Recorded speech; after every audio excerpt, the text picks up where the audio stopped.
am so glad that you joined me today.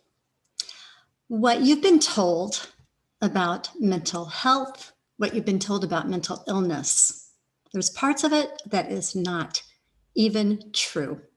This is the Emotional Wellness Code, Part 3. My name is Judy Herman, and I need to just be totally gut level honest with you. I am a mental health professional. I have been in the mental health system.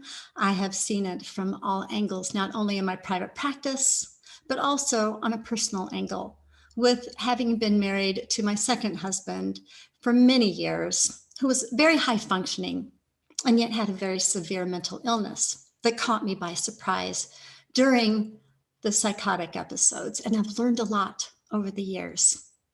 In fact, I've learned so much, and I have also put a lot of what I've learned into the book I wrote, Beyond Messy Relationships, and I will tell you more. But right now, here's what I'd like to tell you is what you've been told about mental health is not even true, some of it, okay? And the Emotional Wellness Code, Part 3, and if you missed Part 1 and 2, go back to yesterday and the day before's Part 1 and 2 of what I addressed. First of all, this is not your fault. It's not your fault about what you've been told and what you've believed about mental health or mental illness not being true. It's not your fault. And here's a disclaimer I want to also share is that what I'm sharing here, it's not a substitute for professional counseling services, of course. Secondly, the human brain and severe mental illness is extremely complex.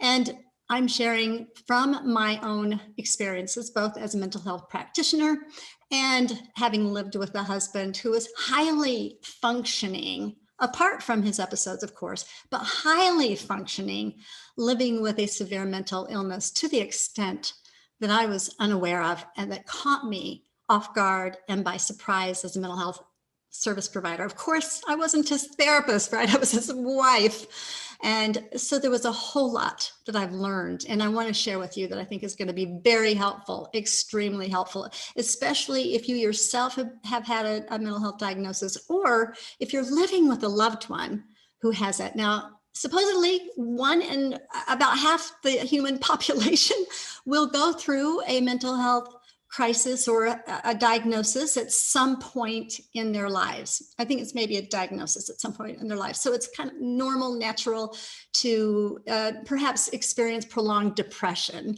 after a loved one has passed, or after grief has taken hold, or to have symptoms of what you call post-traumatic stress disorder, and so on and so forth. So it's probably a whole lot more of the population than you would imagine. So this is so very important to tune in, okay? Because to a certain extent, we can all be delusional.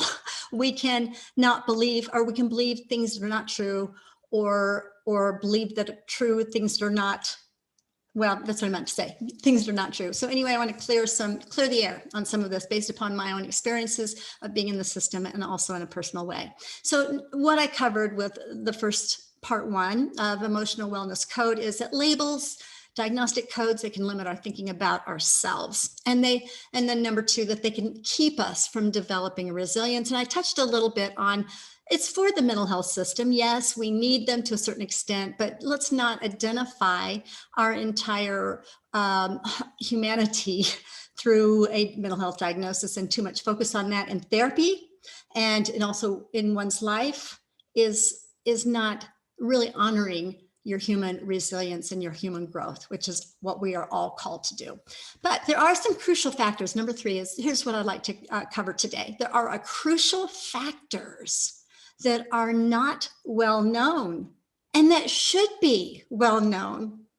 So when I wrote my book, Beyond Messy Relationships, and it does cover my second husband's, my experience as his wife and him having the psychotic episodes. In fact, it was the second episode that he had that was the catalyst for me to write. I thought, I cannot live Groundhog Day over and over. Something's got to change. And so to take some of the trauma and the things that I personally had gone through, or the trauma and the things he went through, I wanted for it to be life-giving. So this is a very life-giving book, and it can give you some tremendous insight But here's what I learned in 2017 that I didn't know before. And here mental health service provider. I've been to graduate school. I've jumped through all the hoops of my professional degrees, and I had never heard of this thing that I should have known about. And the issue that I should have known about or could have known about, but I wasn't trained in it. I was in this field, and it made a huge difference. And I got a hold of Dr. Amador's book called I Am Not Sick and I Don't Need Help. So one of my other colleagues had introduced me to this phenomena of anasognosia. What is anasognosia? 50% of people who have schizophrenia have anasognosia. 40% of people with bipolar disorder have anasognosia. What is that? That is like it's a part of the brain in the prefrontal cortex, actually, that is unable to have insight. And what we normally will say is, oh, this person's in denial, or this person's stubborn and they're just not wanting to get help. It may be a physiological impossibility. And I didn't know that before. And that gave me a tremendous amount of insight that there is damage in the brain when things happen, when the brain's on fire, you go through psychosis, it can be very damaging. And so I just want to illustrate basically with this little illustration. It might make sense and it may not, but this is like a little camping light, you know, if it's dark outside, it would make a whole lot of sense. But, you know, if it's dark, and many of us in our brains, we experience things, then we have our aha moments, and it's kind of like, oh, the light bulb goes on and there's light and we see some things that we didn't see before. And then we can make meaning over some things of the past. And that's why I think, you know, when you go through things in your life, you need to learn from them and grow from them. But here's my question, you know, if this indeed is a phenomena that 50% of people with schizophrenia have, 40% of people with bipolar, why are not our therapies for therapists, why are we not trained to really help a person with insight? And yes, we have cognitive behavioral therapy and we have other kinds of therapy. Why aren't we all helping our clients to gain deeper insight and even asking questions that help the light bulb go off in their minds? You see, the brain is also, this is called neuroplasticity, where we can develop new neural pathways. We can grow, we can change. There's science around mindfulness, taking deep breaths, slowing down the nervous system, becoming skilled with things like mindfulness and slowing down what the amygdala, which is the fight, flight, or freeze part of the brain. We can learn these things. But if we don't know of things like anasognosia, it's just so easy to get caught up in the delusion of, oh, that person, you know, we judge, right? We judge. That person is like, they don't want help. And then we judge them. Or we live in the delusion that we can do for someone else, especially I'm talking about adults now, not children, but we can do for adults what only they can do for themselves. We can't. We cannot control a person's thoughts. We can't control a person's decisions. We cannot control a person's insight. But what we can do is that we can trust our own insight. We can trust our own judgment. So no matter how resistant that other person is, no matter how persuasive they are, you pay attention to what's going on in you, especially if you don't have anasognosia or don't have these illnesses. Okay, so it's so very important. I deal with this in my book, and my book, Beyond Messy Relationships. I believe it is in chapter 11, but I do have a chapter that's called The Dance of Mental Illness, The Dance of Delusions. I use the analogy of dance to represent this energy, this space, this pattern in relationship patterns. And we need to be aware of what our dance is when we are in relationship with someone who is severely mentally ill and who also has a level of very high functioning. Okay, so we need to look at the whole person, and we need to also trust our own insights And it's important that we get them and we learn and we grow from our own mistakes. Okay, and there's more to it. I'd love to share with you more. This book, I'm Not Sick and I Don't Need Help, Dr. Amador's book, is on my website.